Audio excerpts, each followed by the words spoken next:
that saying.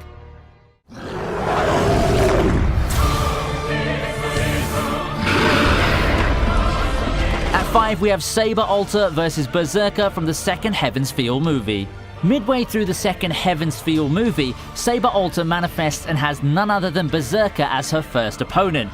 It's a key rematch from the previous movie. This battle's big in a way that it shows how far Saber in this new form has come. After losing to Berserker in the original movie as her previous self, Ultra proves to be more than what Berserker and his numerous lives can handle. Few can have physically besting Berserker as a claim to fame, but Ultra does it and more. Seemingly unscathed by the raw power of Berserker, Ultra finishes the fight with her new version of Excalibur.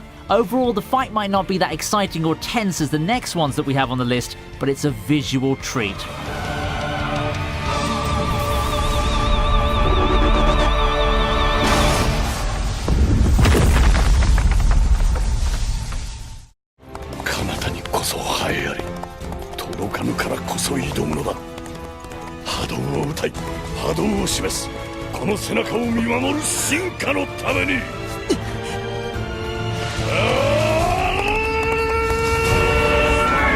If there's a memorable moment in Fate Zero due to the sheer spectacle of it, this would be it. As the series approaches its end, we're treated to a final face-off between Ryder and Gilgamesh. After some words to his master, Ryder activates his noble phantasm and the fight's on. We once again get treated to the awesomeness that is Ionioi Hetairoi. Who could beat an entire army of soldiers forged by bonds and the spirit of the great conqueror? A red sword. That's what. Despite having his reality marble wiped by Gilgamesh's Enuma Elish, Ryder charges on. Enduring blade after blade from the Gate of Babylon, Ryder's sheer willpower keeps him going. It's glorious for Ryder. Not a lot can force respect out of Gilgamesh, but here he's finally recognized as a worthy opponent to the King of Heroes.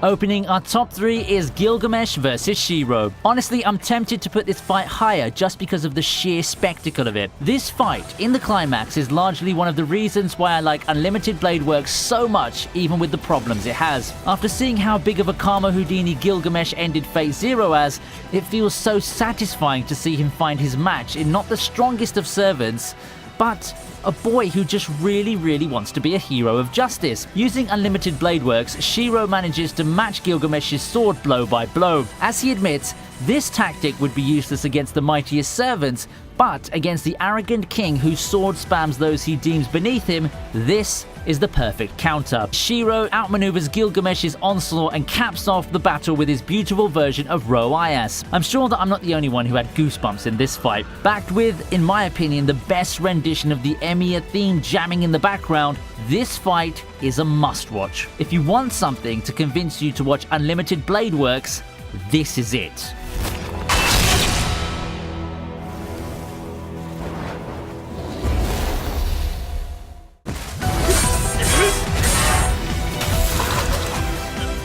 In a close race for the top spot, Archer vs Shiro falls short in second place. They say your greatest enemy is yourself. That doesn't hit any closer to home for both Shiro and Archer. Being Shiro's future self from a timeline where he's grown embittered and cynical, Archer vows to take down his other self and break down the latter's details. What makes this battle so awesome is the fact that it's not a battle of strength. Come on, we all know Shiro's a capable fighter and that Archer's nowhere near the strongest servant in terms of raw power. But do you think that Shiro has any chance at all of defeating one of the most resourceful and versatile servants in a straight battle? Instead of a battle of strength, this battle is more a clash of ideals. Archer has the chance to quickly put an end to his young, naive self, but he refuses to do so. His enemy's not the boy in front of him, but the ideals that would soon turn that boy into the cynic that he knows. In the end, it's the stronger will that triumphed in this battle. Refusing to give in to Archer's taunts, Shiro holds his ground in his beliefs and grabs the victory that he should never have gotten.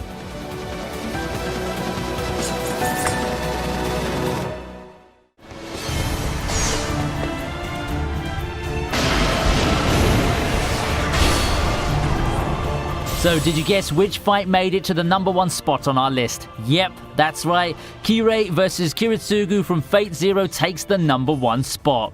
With Kirei vs Kiritsugu, we have an unorthodox fight for anime standards. With the past entries, we've been treated to amazing reality marbles, excellent swordsmanship, and loads more. However, this fight needs no such useless fireworks. Kirei and Kiritsugu battle it out as foils, two people who are cut from the same mold, pragmatic monsters who are beyond right or wrong in their personal crusades. Everything in the fight is what you'd expect for a final battle between two masters, given Fate Zero's stellar reputation. Fluid fight choreography and brilliant strategizing highlight the rather short confrontation between two people who are essentially the same, and you can see it in their exchanges. Despite being this badass mage killer who doesn't give a damn about fighting clean and honorably, Kiritsugu finds his match in the priest, who acts as a wall that he just can't overcome. Instead of a slugfest, we're treated to a brilliant dance of assassins.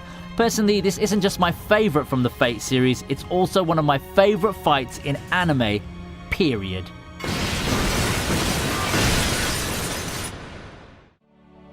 And there we have it, the top 10 Fate anime fights. Do you know that the third and final Heaven's Feel movie is due out next year? That's right, one more year before it all ends with one hell of a finale. But wait, we've barely covered the thousands of spin-offs that the franchise has spawned. Would you like to see a part 2 for this video, which includes fights from the non-Ufotable series? Like the video if so. Don't forget to subscribe if you haven't, and hit that notification bell button so you never miss any of our uploads. I'll see you next time on VinnyTube. Trace off.